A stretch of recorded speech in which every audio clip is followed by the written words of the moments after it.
BioWare was the studio behind some of the best RPG across the entire game industry, but after years of bad press and terrible game releases, there's a chance we'll see the closure of BioWare as a studio. In case you aren't that into single-player games, BioWare was responsible for titles like Baldur's Gate 1 and 2, Neverwinter Nights, the first Knights of the Old Republic game, the Mass Effect trilogy, and the entire Dragon Age franchise. However, the last decade has been nothing but failed projects, with Dragon Age the Veilguard being the newest addition. The recent EA press release has confirmed that Veilguard fell short of publishers' expectation by 50%. Unlike past failures, this one put BioWare at the crossroad: make good games again or be absorbed into EA. To understand how things went so wrong for the studio, we must first look at their past. The 2000s was undoubtedly the golden age of BioWare. Founded by 3 medical doctors in 1995 out of Edmonton, Alberta, BioWare was a studio that focused solely on making RPGs. Their first hit was Baldur's Gate, published in 1998 by Interplay Entertainment. Yes, the Baldur's Gate was created by BioWare. After that, the studio started their golden run with Baldur's Gate 2, Shadow of Amn in 2000, Neverwinter Nights in 2002, KOTOR in 2003, Jade Empire in 2005, and Mass Effect in 2007. They were cranking out hits after hits every 2 years. Thanks to their amazing writing, these games popularized the BioWare RPG subgenre, which focuses on players' dialogue choices, companion interaction, and story. During this period, the name BioWare was synonymous with brilliant stories and fun tactical action gameplay. In 2007, BioWare was acquired by EA, and for the most part, their operation remained the same. The next few years saw some of the biggest hits for BioWare, such as Dragon Age Origins in 2009, Mass Effect 2 in 2010, and Star Wars The Old Republic in 2011. But around this time, the crack also started to form in BioWare's games. After Mass Effect, their release cadence was shortened to a game a year, twice as fast as before. The next entry of the Dragon Age franchise, Dragon Age 2, was not well received by the core fan base at all, though the title still raked in more than 2 million sales by May 2011. Mass Effect 3 was also not a smooth release, since the ending caused a lot of controversy among fans for taking away their choices. It was so bad that BioWare had to make a free DLC pack to expand the endings, but even then, the reception was still mixed. After the letdown that was Dragon Age 2, fans were hoping that Inquisition would be the game to win them back. Well, the game was decent. It wasn't the worst, but also not the best either. With the forgettable release of Dragon Age Inquisition in 2014, BioWare's golden age came to an end. That brings us roughly to the development of BioWare's newest disaster, Dragon Age the Veilguard. Started in 2015 under the codename Joplin, the Veilguard was meant to explore another region of the Dragon Age universe. However, EA's aggressive stance on multiplayer games required BioWare to shift their staff priority around, so after about 2 years of on and off development, the entire project was cancelled in 2017 because EA couldn't attach a live service segment into the game. But EA wasn't gonna let this project die. After all, the game industry has just started to enter the live service craze, and EA was not gonna miss out. With Anthem on the way, Joplin was revived as Morrison, a live service game set in the Dragon Age universe. This didn't last long, however, because Anthem was an utter disappointment. At the same time, Respawn Entertainment struck gold by releasing the best Star Wars game in years, Fallen Order.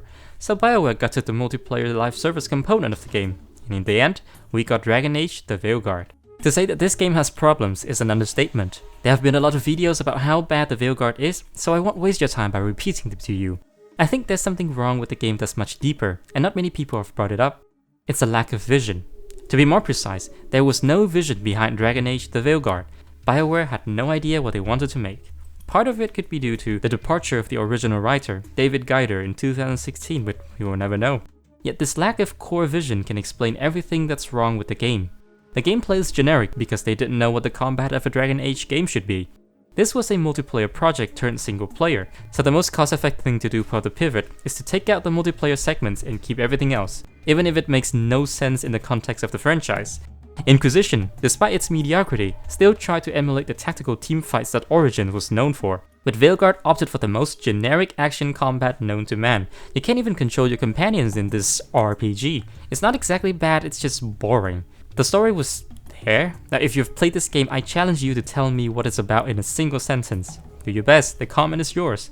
Dialogues and tone of the Veilguard seem like they're from a typical action fantasy game in 2012, when self-aware humor was getting popular. There was no trace of the sharp and witty writing that BioWare was known for. Instead we got gems like this. Sometimes people say, oops, sorry, and hope that fixes it. But they just want to get the whole thing over with. Trust me, I know. Some people mess up and get all dramatic. They make it about them. Oh, you know I didn't mean it right. I'd never do that on purpose. They feel so bad about it that it's on everyone else to smooth it over and make them feel better. All the companions are boring, one-note characters that serve no function other than offering a poor imitation of a social setting. I've seen better acting from school theater compared to this. I thought you might leave me here all by my lonesome. Please, you think I'd ever pass up Cafe Pietra's coffee? You see, Rook, my cousin is all stomach and no heart. Obviously, BioWare didn't have any faith in this, so they added trendy social topic as a backup. We got transgenderism and pronoun policing in a fantasy game. Establishes transgender identity and unlocks new dialogue options in future conversations. Oh, Ah, shit. They're still holding it. Sorry. If people aren't thrilled about stories and gameplay, they could at least see that BioWare acknowledges modern social issues. Because that's virtuous, and the modern audience sure love virtues. But even then, these topics are portrayed in such a callous manner that it ended up harming the represented groups instead. Because again, BioWare had no clue what to make, so they threw a bunch of generic things together and hoped it would work. Their process of coming up with this game might as well be the same as how Vice decides the headlines. Once you realize that the project is soulless from the beginning, everything else falls into place. There was not an ounce of originality in this project. As such, the only memorable thing about the Veilguard is how it failed pathetically. To put into perspective of how bad this fuck-up was, BioWare has always been a multi-project studio. They were always working on multiple games at once, that's how they could afford such an intense release cadence during the 2000s, and Dragon Age the Veilguard put an end to this. It's obvious that BioWare has been bleeding talents for a while now. No one likes to work on a soulless project mandated by corporate, but kicking the entire Dragon Age writing team alongside the game director means that EA won't tolerate another failure. A decade of releasing flops has finally caught up to BioWare. While they were floundering, Respawn Entertainment took their place as the EA studio. After the Titanfall games, Respawn made the Golden Goose Apex Legends, which is huge, not only in the West but in Asia as well. As if that's not enough, they went on to make Star Wars Jedi Fallen Order, the best Star Wars games in the last 10 years at least. BioWare is no longer the EA powerhouse that it used to be, so if this Mass Effect project sinks, the studio will follow suit. However, there's still a path forward for BioWare. Since they've been reduced to a single team working on one project, they could actually implement some important changes in their development that would hopefully turn things around. My first suggestion is to actually find out what is it you want to make and commit to it. Give me a compelling vision, and you will have my attention. Next step is to take some risk. The last thing BioWare needs now is another generic action shooter with the Mass Effect logo glued on it. I know it's hard since the legacy of Mass Effect is huge, but BioWare must get over it to actually make something new. Taking risks also means welcoming discussion of different ideas. The studio must stop the toxic positivity mandated by HR. It should encourage more disagreement, more debates about stories and gameplay elements. Only then can the really good ideas flourish.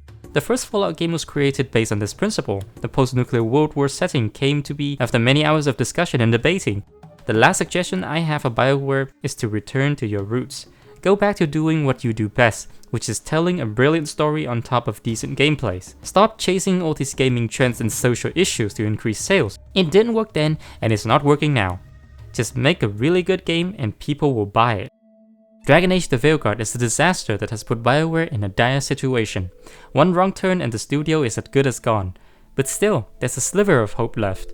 If BioWare get their act together and rectify the flaws in the development process, then they might be around for a while longer. In the end, BioWare must let go of their past glory in order for the studio to build a new legacy. The gaming landscape has changed a lot, and if BioWare doesn't adapt to it, it will be left behind as a relic of a bygone era. Same goes for many other studios. If you're interested in a retrospective look on a true relic of the past, check out my Dark Souls video right here. Thank you for watching, spank the sub button, and I'll see you in the next one. Bye!